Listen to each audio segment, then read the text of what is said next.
Good morning, ladies and gentlemen. I'm saying good morning because we're pre-recording this morning, this Tuesday morning. So you guys are going to get this to Tuesday evening.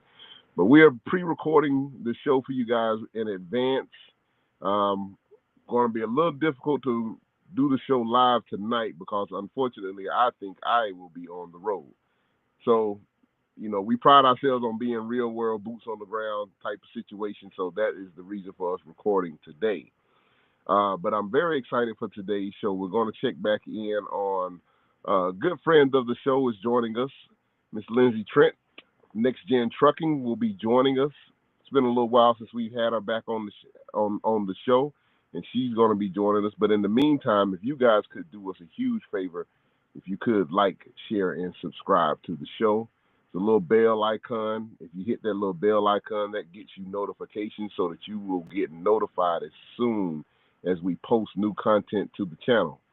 And if you guys would do that for us, it would be greatly appreciated. It helps us, puts us into a bigger algorithm for other people to see the show. And if you know of anyone that could benefit from today's information, by all means, please like, share, and subscribe or share the show with them as well.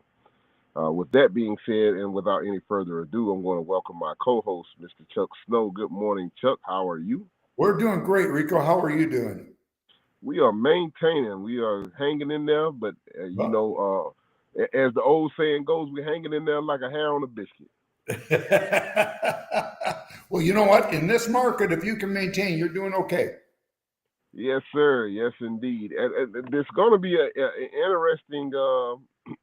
I think that's going to be an interesting discussion. Part of today's discussion as well. I want to definitely throw a couple of questions about as far as the future of trucking and things of that nature as well. So, and I don't want to belabor the point. So let's go ahead and welcome our guest, Miss Lindsey Trent, to the show. Good Good morning. morning, good Good afternoon, morning. good evening. Great to have you back on. Thank you for joining us. I'm glad to be here. Yes, Lots Lindsey. It's been going a, on. it's been a little while since we had you on the show. You want to maybe catch us up on all the goings on over at NextGen Trucking? Yeah, and if your listeners aren't familiar with our organization, I will give you all a quick rundown of what we do. We were founded just 4 years ago, is when we launched, but we were all volunteers. So we're a grassroots movement. And we decided to form NextGen Trucking because we saw a need to build our future workforce. And we saw that other industries, construction, welding, everything, they were really starting to work with early talent development within high schools, trying to raise awareness in middle school, even elementary, about careers. And the light bulb clicked. This is what we've got to do as an industry. So we formed Next Generation and Trucking Association to try to bring the industry together to cohesively work on a solution. We need to find an industry-wide solution for the industry-wide problem of our aging workforce. Young people don't know about the trucking industry and careers, and we want to educate young people and let them know about the great careers we have as diesel mechanics, as professional drivers in the supply chain warehouse. And that's what we're all about at Next Gen Trucking. We are all about uplifting the next generation and exposing them to careers in trucking, and better yet, working with skills in schools so they can get the skills that they need while they're in high school, and hopefully for free. So when they graduate, they can go right into the workforce and they have the skills they need for success in the trucking industry. Well, it's wonderful that you guys are doing that. And one of the things I bumped into I'm not sure if it was a survey but they were saying the shortage of the amount of skilled labor. Now I know they don't have trucking classified as a skilled labor, but I'm referring to, they were talking about, you may mention electricians, plumbers, things of such, and of course diesel mechanics. So that's a huge um, application. I think that for a lot of people, that they a lot of times we've been kind of force fed this idea of go get a 4 year degree in college, and we're always thinking about corporate, it's from a corporate mindset, but I'll tell you, a good living can be made as a blue collar worker in these types of fields. Yeah, I get this question a lot. Who's your competition? And are there any other organizations doing what you're doing? And I say, yeah, our competition is other industries. Right. So we're building the future workforce, and we're doing that along with employers and volunteers like Chuck. But we're doing it in such a way to help educate the next generation. And our competition is if they decide, hey, I want to go be an electrician or I want to be a carpenter, because they're engaging with carpenters Right. and electricians talking about those careers. So we have to be in there to give students an educated idea of what our careers are like. And so if nobody's doing that, then they are going to go become an electrician or a carpenter. And so that's our big competition. Gone are the days where we need to send everybody to college, right? It doesn't work anymore. And we have, right now, we have in Canada, where I am, we have thousands of graduated engineers that can't get work. These people are engineers. There's no work for them. That is scary. Here's a statistic that's happening is a lot of students are graduating from college with student loan debt. They've got liberal arts degrees and they're making 30, 40,000 with their first job right out of college. They've got debt. And what in the world are we doing, right? They can get a skill as a professional driver. They can start working in the warehouse to gain more skills, and they're going to be making more than that $30,000-$40,000 right there. Yeah. And so we've got to change the trajectory. And that's a little bit of what you do at the American School Counselors Association. You're educating school counselors about the trucking industry and saying, don't just say college. Just for background for our listeners, just so they know, Lindsey and NextGwn Trucking have bought booth space for the last 4 years or so that I've been with them every year at a guidance, a career counselor conference to introduce the supply chain sector, all branches of it, including mechanics or diesel technicians, drivers, dispatchers, warehouse help. The idea of doing that to these career counselors from high schools, and some are from junior high, and there's even some from public schools that have no idea that the trucking industry really exists or how to get in. So it's a great segue for the students through their teachers to find out about NextGwn Trucking, about the opportunities within the supply chain sector, which is great. And we've enlightened thousands of people through those conferences that we go to every year.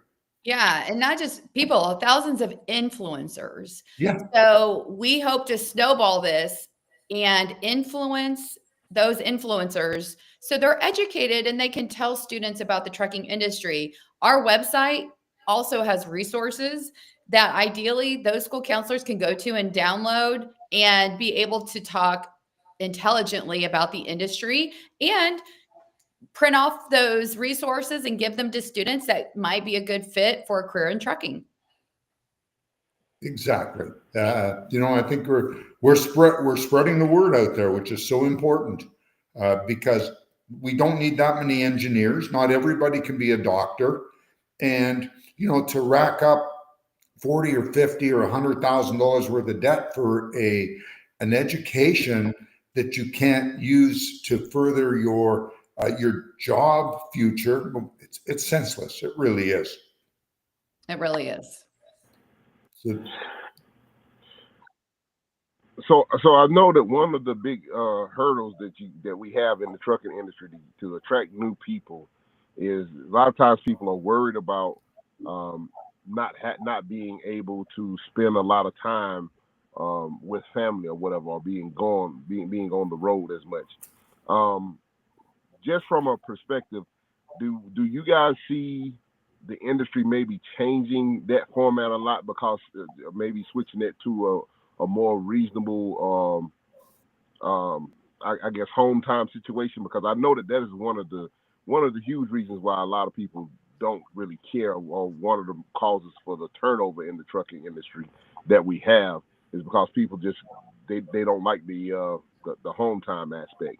Do you think that more and more companies may be shifting back to more of a well, I won't say shifting back, but maybe shifting their process to be more of a regional type situation where companies allow their drivers to get a little bit more Oh yeah, home I time. think that a lot of companies are trying to have a run where they meet in the middle and swap out trailers so that they are home every night. And I think that's a great format and a great way to do it.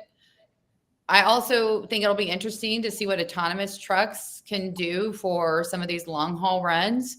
But I think the one thing that's interesting to consider is that when you're 21, 22, when you're young, you might want to go see the world, the country, and get to experience that. I was interviewing a gentleman out of Wisconsin who now is a trainer for Gateway Technical College.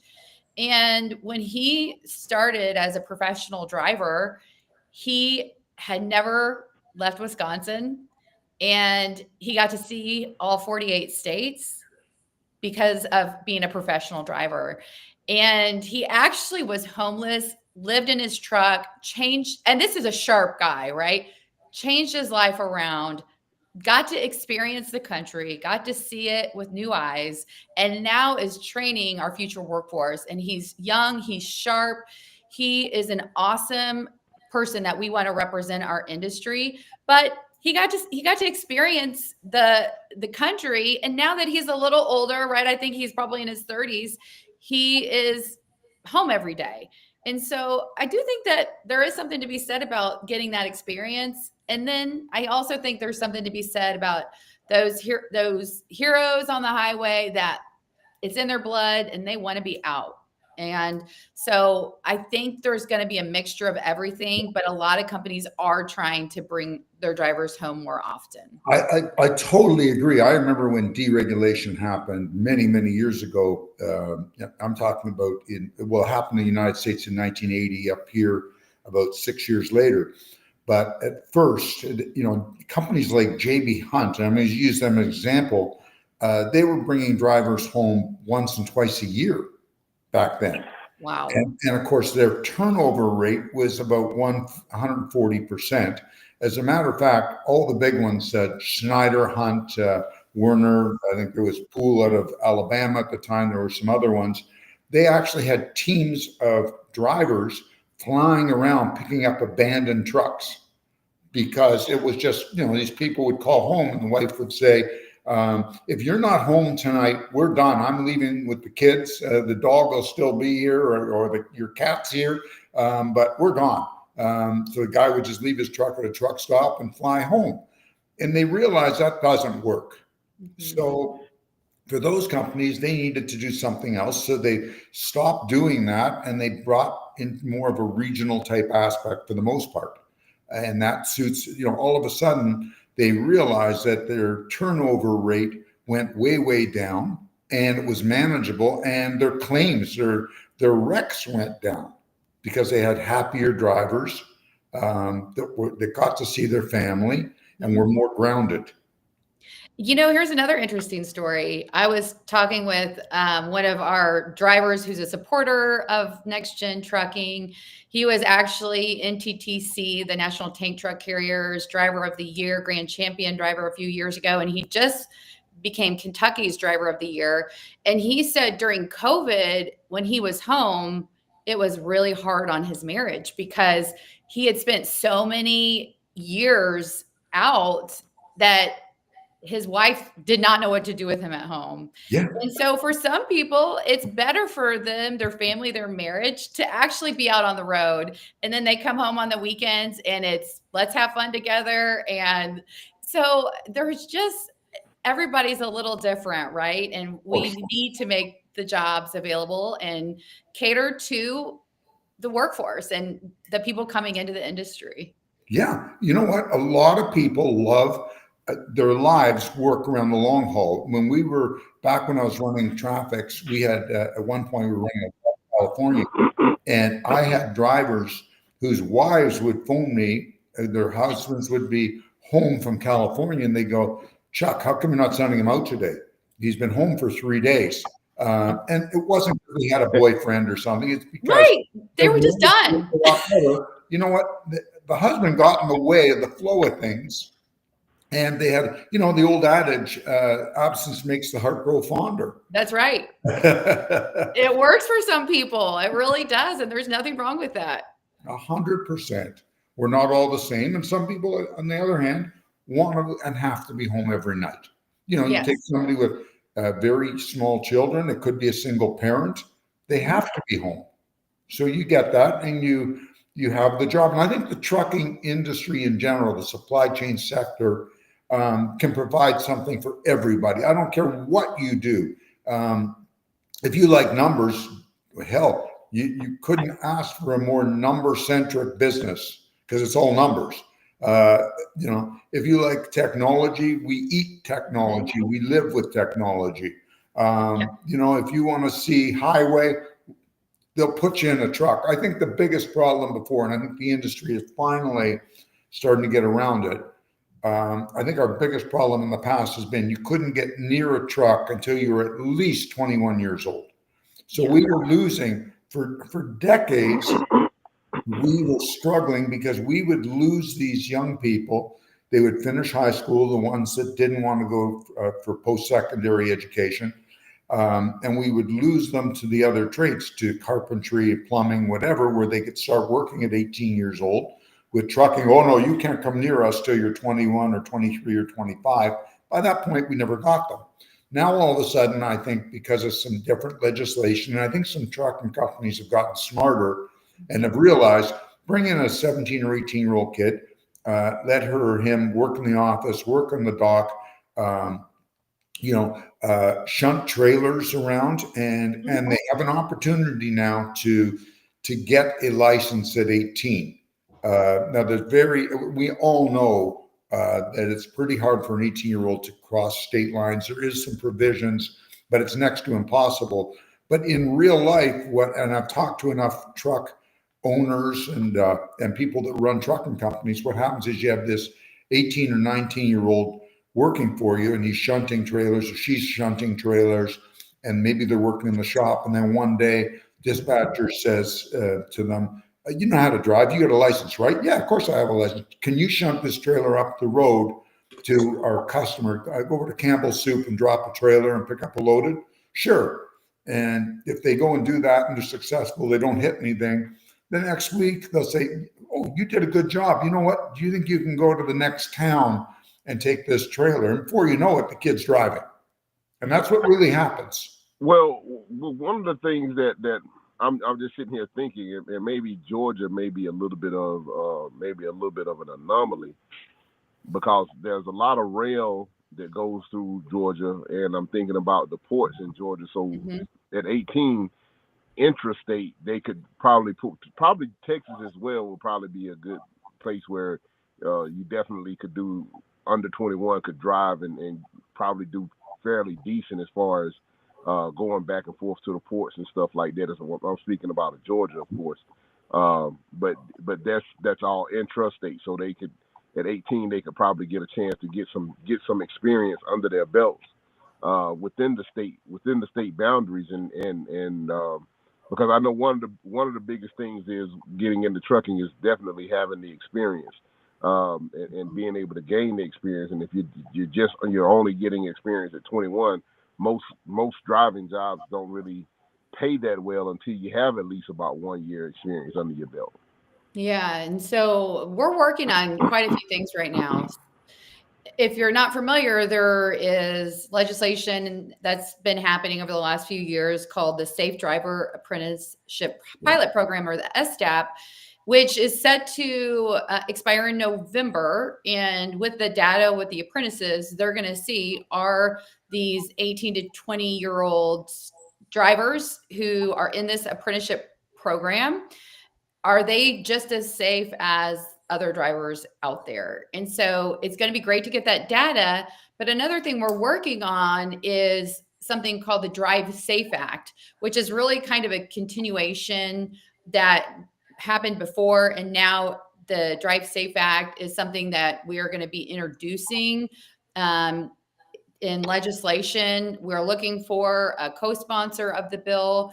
And I really think that it's going to be a permanent apprenticeship program where if you're an approved carrier that has all of these things set up, so that means you're safe, you've got great safer scores, your insurance provider has agreed to this, and then you have a whole training program established, that you're going to be able to be in the Drive Safe Act where you'll have apprentices working for you from 18 to 19 and 20 and to be able to cross lines. And so that is something that we hope within the next year that's going to be passed, and which I think is going to be great. We're also working on establishing an insurance committee, because that's one of the real problems is trying to get insurance to buy into. Hey, okay, let's be able to insure 18 and 20-year-olds. And we are going to try to get some top minds of insurance and some carriers that are willing to hire 18-year-olds and say, hey, let's get together. Let's see what we can do to be able to get these young people insured. And are there some things that would help as we build this type of program? So there's a lot of things that we're working on, and it's really amazing how everything kind of happens at once, and it's maybe from different groups, but it is all working towards the same goal. And that is what's happening right now. And with all of that being said, I think that by next year, we're going to have a permanent program in place where 18 to 20-year-olds are going to be able to cross state lines in this approved apprenticeship program, like the STAP, but at kind of a full-time one. And I'm really excited about it. I think that's great news. Because that'll be a game changer.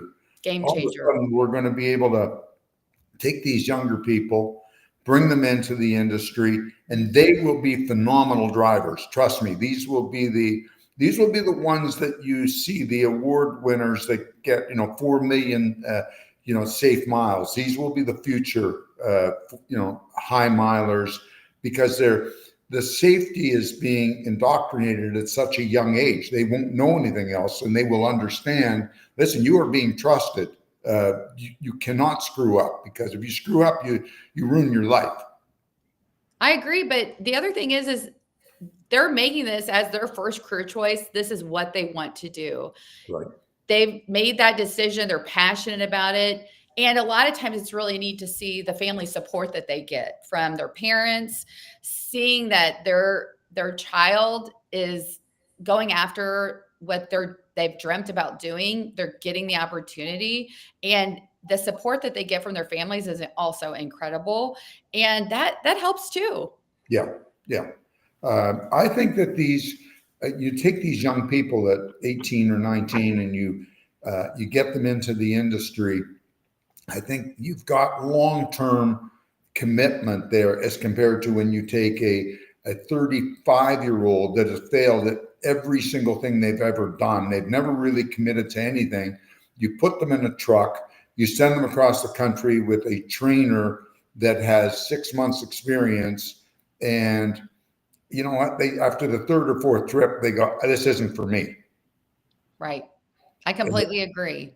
And I also think that the carriers that are willing to be in a program like this are the ones that are really going to take care of their drivers and help build their skill set, build them into a career path that might be different driving jobs. Maybe they go over the road for several years and then they want to be home every night. Or maybe they want to go into the office and become a safety manager or the operations director.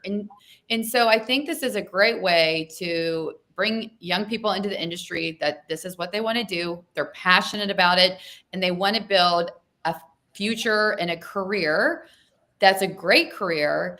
and they're going to do it with that employer that's invested in them. And that is what Gen Z is all about. They want to be invested in, and they will give you loyalty if you invest in them, and if they know that they're actually a person and not just a number. If you're an employer, you care about them, you're investing in them, they're going to give it back to you as a loyal employee that's going to do right by you.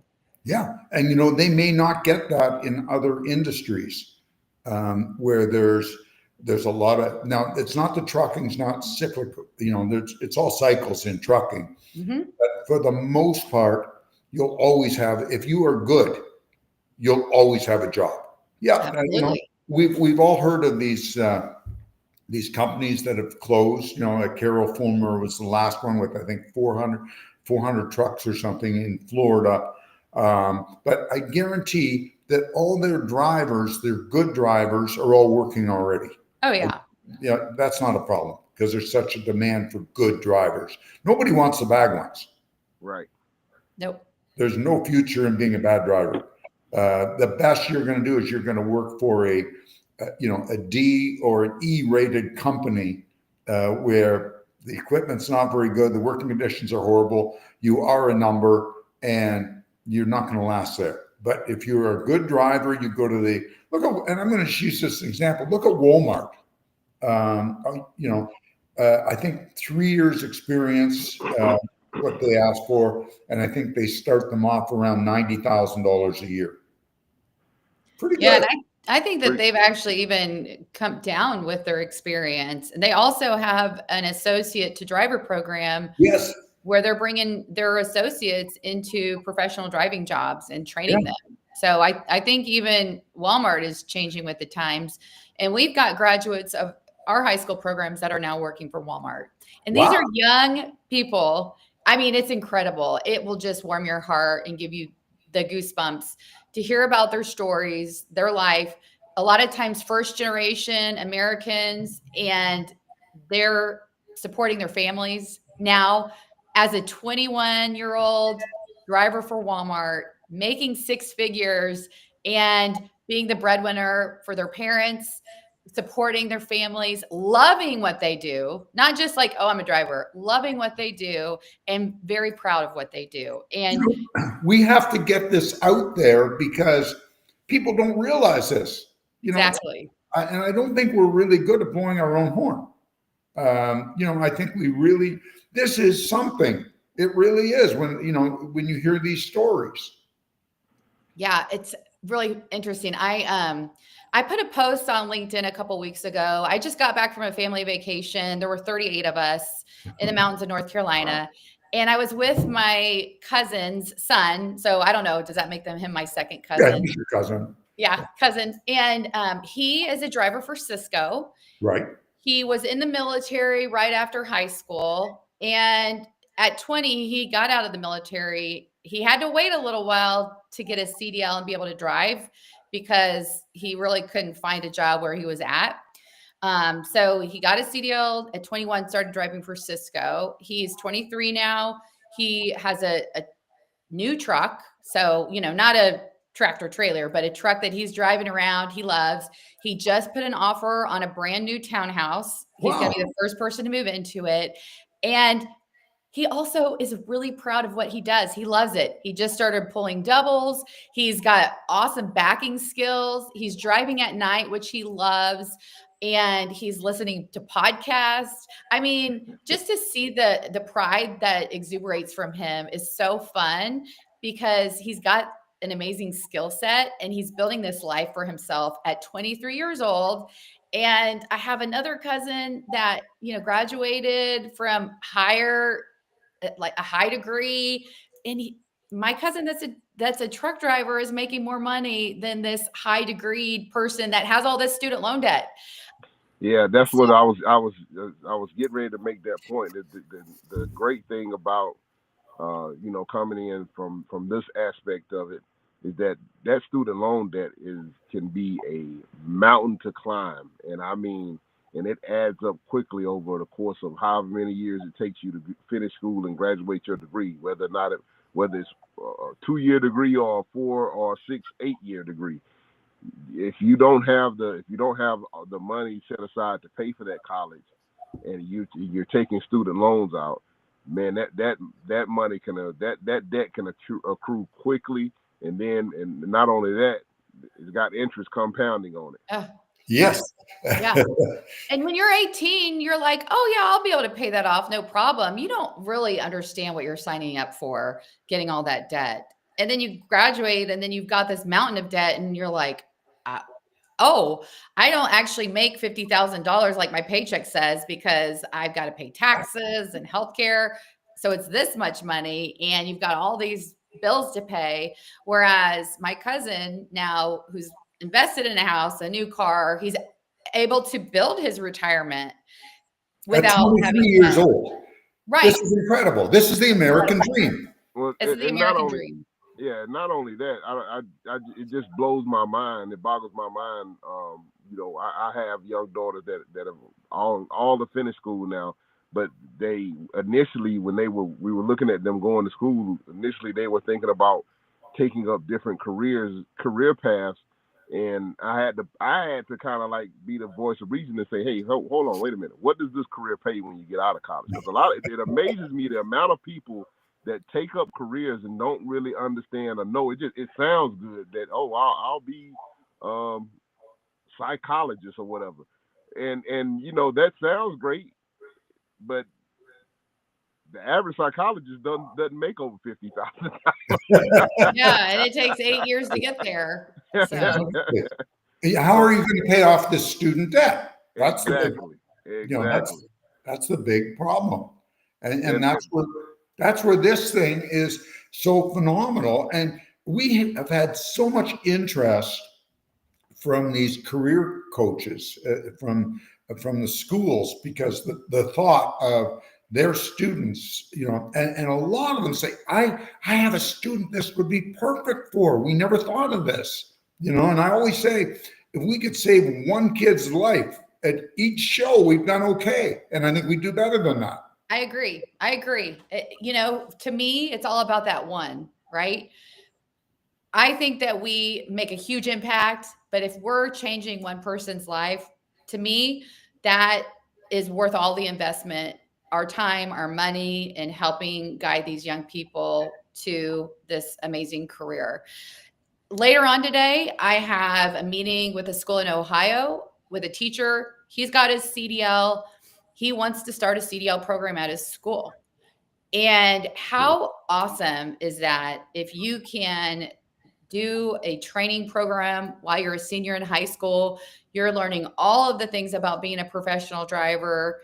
When you graduate, you go on maybe to get your behind the wheel training at the community college, or maybe that high school offers the behind the wheel training, because we have some schools that do that. And you graduate with your CDL and you're ready to go into the workforce, and you paid $0 for it because it was a part of your high school program. And those are the programs that we're standing up, and it is awesome to see these students. Here's a funny story. We have a program we started in Indiana a couple years ago, and early this summer, I got a call out of the blue from a school that's in the same district. And the principal said, hey, we need to start a CDL program because we are losing 16 of our seniors because they want to transfer schools to go to the other school so they can get their CDL. And I don't want to lose 16 seniors, so I'm going to start a CDL program this year. And they're up and running. Whoa. Yeah. You need a way to motivate people. Yes, absolutely. I thought that was a pretty funny problem to have. Like, she's like, I don't want to lose 16 students. And hey, solution solved, right? Let's start you a CDL program at your high school. So when they go through the CDL program in the high school, do they actually get a CDL, or do they have to go for some additional training after to get their CDL? Yeah, that's a great question. So we work with the school and really brainstorm with them as to what makes the most sense at their district level. Right. And so our program that Dave Dine started, that is the model program at Patterson High School. It's 210 hours. It's driver simulation training, a lot of hands-on learning, right? They're doing the truck fit program. So how do you stay healthy while being a professional driver? They're doing hands-on learning as proper body movements to reduce workplace injuries. They go on field trips. They do all of these hands-on learning, as well as get their classroom instruction for ELDT theory. Right. And then with that program, when they graduate, then they go on to a private driving school to get their behind the wheel training. Okay. They're contracted with that school. They pay $0. It's all funded by the state of California. But the school that I was talking about in Indiana, he does all the classroom instruction and he does the behind the wheel training. A school district we work with in Toledo, same thing. They're doing the behind the wheel training. And then I've got other schools where the community college comes in and does 100% of the training with the students. So it really varies, and it matters, like the relationships with the community college or a private driving school. And the level of the high school, are they willing to hire a teacher and pay that teacher's salary and build up this program? And that's what we really want. We want the high school to hire the teacher. We want them to be in there for 210 hours. We want them to go on to get their behind the wheel training at a private driving school, community college, and then go into an apprenticeship program where they're learning even more. Can you imagine how safe and professional that driver is going to be with all of that schooling and hands-on learning and experience? Well, it's a hell of a lot more experience than what they're going to get at one of the big mega carriers that has most of them. Their training is not it really isn't adequate, and that's why there's a lot of crashes. But these people are really getting trained. I don't think that 2 weeks of classroom training and then going out with a trainer that's had 6 months driving experience, I don't think that's teaching somebody. Now, send somebody out with a driver that's had a couple million miles under his or her belt, different experience. Right. And not only that, you got some of these companies that are sending their trainers only got about 6 months experience themselves. So you're putting two people in a truck that neither one of them, you got the blind leading the blind. You don't have one with even a year's worth of experience teaching the other one. And so you got someone that may have created some bad habits. Right. We got Stevie Wonder giving Ray Charles driving lessons. Right. So during their short time experience, and then they're teaching those same bad habits that they've gathered to someone else that doesn't have any habits yet, but they're being trained incorrectly or improperly, and you trash in, trash out. Yeah. And that's one of the good things about the Drive Safe Act is trainers have to have so much experience. They have to have a safe record. And so it really monitors those trainers. It's important. Really, this sets the bar way up because recently, the cloak has come off and there's been a lot of exposure about how awful some of these trucking schools are throughout North America. It's, we have some bad ones up in Canada. There was some bad ones in Washington, D.C. There were some in Florida. They're all over the continent. And the standards are just, they're certainly not consistent. Yeah. And one of the cool things that we're also in the process of doing is creating this 1-year program that we have into a 2-year pathway. So you're actually going to start as a junior studying to be a professional driver. And we're going to include more logistics in there, some financial wellness for drivers. There's a lot of different curriculum that we're going to add into this 2-year pathway. So even more training. This is fantastic. This is the best thing I have heard. There's a lot of doom and gloom in the industry right now. And we are, as far as cycles go, we're probably at the lowest we've ever been since they ever put a wheel on a truck ever. Sure. But we had a pretty good run up until then. So now things are going to normalize. It's going to take a few more years. We've got some financial uncertainties out there, but we will still, people need to eat. They need to be clothed. They need to be housed. Nothing moves without a truck. Absolutely. So, there's all sorts of, and it's not just, they could, if they have supply chain training, They can go to work for a Target or a Walmart inside the office. There's all sorts of things they can do. Well, and like I said earlier, speaking to, one of the biggest, I think that I definitely think it'll be a great career path for someone is to look into that diesel mechanic aspect. Because not only that, you can get you have a skill that's transferable, but you can also you can get to work for some pretty good companies doing that. And not only that, if you have entrepreneurial aspect, aspirations after that, that's a very, very lucrative, because I'm telling you from experience, there are not enough well-trained mechanics out here in this industry right now, especially.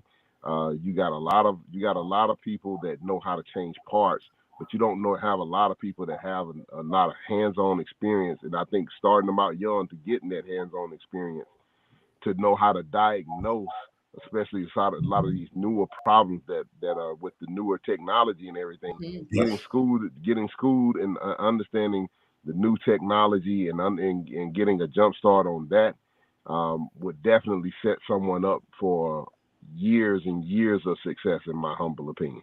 I agree. And I don't think AI is ever going to replace those jobs. That's not going to happen. My best advice that I can give a young person, especially a female, is become a diesel technician. I begged my daughter, my only daughter, when she was in high school, I said, go and get your, become a diesel technician. I said, you'll turn wrenches for 6 months and you'll get, because this was almost 20, it was over 20 years ago.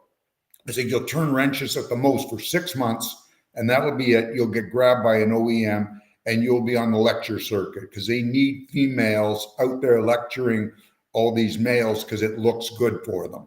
Yeah. And we've found about 250 high school diesel tech programs, and we're there supporting them and connecting employers to those programs. In comparison, there's like 1,500 automotive programs. Wow. And statistically, ASC says that about 20% of students in an automotive program want to be working on diesel trucks, but their school offers only automotive. And so they're just doing the next best thing. Yeah. So if your local school has an automotive program, it doesn't hurt to go and be involved in that advisory board and taking a truck, because you might get some students that really want to be a diesel technician and can come work for you.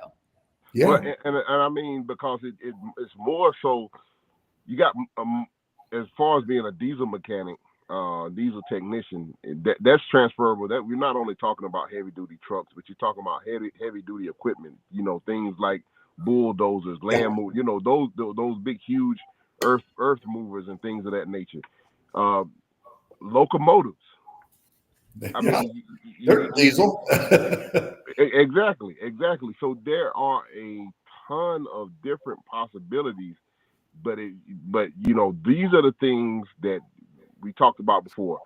You can get into without having to accrue $100,000 worth of student loan debt. You may incur a little bit of student loan debt to go a little bit higher. It depends on how far you want to go with it, but nowhere near any of these average, I'm going to use the air quotations, the average jobs that you may be trying to get into, going to college and accruing huge amounts of debt to get a job that's not even paying $50,000 a year. I think that's crazy, especially now with the cost of living and everything going up. You definitely want to be setting yourself up in your future for younger people to be successful. And at the end of the day, you got, like we said, you got something that is definitely transferable if you have entrepreneurial aspirations. But not only that, if you just don't want to even be bothered with running a business, so to speak, but if you like the idea of stability, these are jobs, like I said, these are jobs that AI can't come for. These are things that have to, the technicians are the ones that are making the as they say, these are the guys that are turning wrenches, that are making the boats turn, that are putting everything together, that's keeping it up and running. So these are definitely, I think, in my opinion, my humble opinion is that these are definitely sustainable jobs. Yeah, we just came out with this year a Student of the Month program. And our winner for August is a diesel technician at Lincoln Technical College in Connecticut. Right. And he's got an awesome story. We're going to be publishing that later today. So look on our website and read his story about why he wanted to become a diesel technician. And he was nominated by his school because of the excellent, amazing job he's doing. So we've got some great future in our workforce, but we as an industry need to step in and get involved with that early talent development. There was a study that came out earlier this year, and the author of the study is going to write a blog post and put it on our website. But I thought it was really fascinating. It was this amazing white paper, and it talked about early talent development. And it said, if there is talent development with no industry support, so 1,000 students with raw potential to enter a high demand career, and 250 consider that career, 80 will pursue it, and 25 will enter the workforce. So that's without industry people coming in and educating and, bringing trucks and so forth. Now take that same number, 1,000 students with the raw potential to enter a high demand career. When industry supports that, 600 of those students will now consider it, and 250 will pursue it, and 80 will enter the workforce. So 25 versus 80 entering the workforce is huge. And that's why early talent development is very important. And our industry, we need to see that we've got to start working in our backyards, right? I'm not asking you to, like Chuck, you do for us, to fly across the country to go work for 3 days at a conference all day and talk to school counselors. I'm asking you to go into your backyard and go to your local middle school, high school, talk to them about the trucking industry, bring them a truck, let them sit in it, start to develop relationships with your school district. They might even have a diesel tech program. Like I said, how many diesel tech programs are there across the country that we've found? You might have one at your local school or a school that's in 30 minutes of it. We got to start getting involved at the high school level with this early talent development if we're really going to make a difference. And not only that, some of these bigger companies and more sustainable companies, if I could be wrong, but I think a lot of them probably have some type of tuition reimbursement. So you could probably even come out of school with no debt at all, or get it completely retired if you work with the company for a certain amount of time. Absolutely. There's those types of programs. Some school or some employers actually have work-based learning, and they can hire a diesel technician at 16 years old. They come work for them in the summers. They're in a training program at their school, at a company. And then when they're 18, they're ready to go right into the workforce as a diesel technician with anywhere from 2 to 4 years of experience, studying in a program, working in a school. And here's another interesting thing. I was meeting with a group of workforce people in Ohio yesterday. And if you're in a technology program, you can get reimbursed for 160 hours as the employer. So you're hiring somebody, training them, work-based learning, but you're not paying them because you're getting reimbursed because the state wants you to help train the workforce. And so there's programs like that in every state. Look into it. There might be one in your state. I'm sure there's all kind of tax incentives and stuff like that for businesses to make sure to do this investment. So definitely worthwhile. I'm looking at the time, and I don't want to be cavalier with your time, Lindsey. We're getting close to that 1 hour mark. Anything that you would like to say? Any initiatives that you guys got coming up down the pike, or anything that you want to make sure that you leave us with before we wrap up or get out of here? I'd love for your listeners to check out our website, nextgentrucking.org. So nextgentrucking.org, and see what we're doing. Sign up for our newsletter. We send out a monthly newsletter. Follow us on social media. We're on all social media platforms at NextGen Truckers. And we've got a new award that we just came out with. It's called Next Top Talent. So if you have somebody that's under 30 and they're an amazing diesel technician or amazing driver, and you want to nominate them for this award, find that on our website, nominate them for this award, and we're going to do some really cool things. We're actually going to print banners for each winner. And if we get that person's picture, we're going to put their picture on the banner. Congratulations to Next Top Talent winner working for, X company. We've got a couple sponsors. So Full Bay, they do software for diesel shops. Right. And then Project 61, they're working on driver health. They're sponsoring the Driver Next Top Talent Award.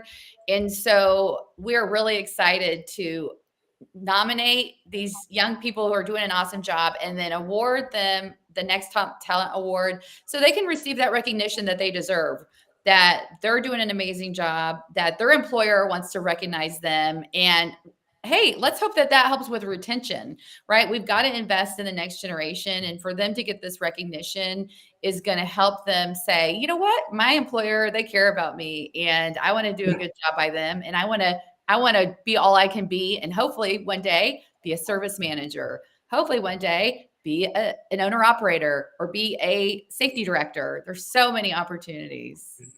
It's limitless. It really is. It's limit. Absolutely. Well, Lindsey, we definitely appreciate you for taking the time out to come on and help catch us up and educate us a little bit more on what it is that you guys have going on over at Next Trucking. Well, I'm so thrilled to be here. And hey, I know you're in Georgia, right? I have found Georgia has the most supply chain and logistics programs in high schools of any other state around the country. Yeah. Wow. I never knew that. I know that Georgia Tech has a big thing going on, but I didn't have any idea that they had that. I know. Isn't that exciting? All these best kept secrets that we're finding and connecting employers to. It's really fun to help connect the dots. There's your next career, Rico. When you retire from trucking, you can go around and Absolutely. I don't think I have any more hair. Yeah, that happens in the trucking industry. It does. Well, Lindsey, thanks again for coming on to join us. We definitely appreciate it.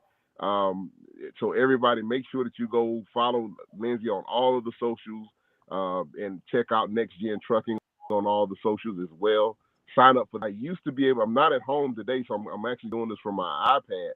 If it wasn't for that, I'd be able to try to put the link up in the description somewhere on here. I'll try to see if I can't get that done a little bit later. But Lindsey, we definitely appreciate you for coming on. Thank you for all the hard work that you're putting in over at NextGen Trucking. We greatly appreciate it.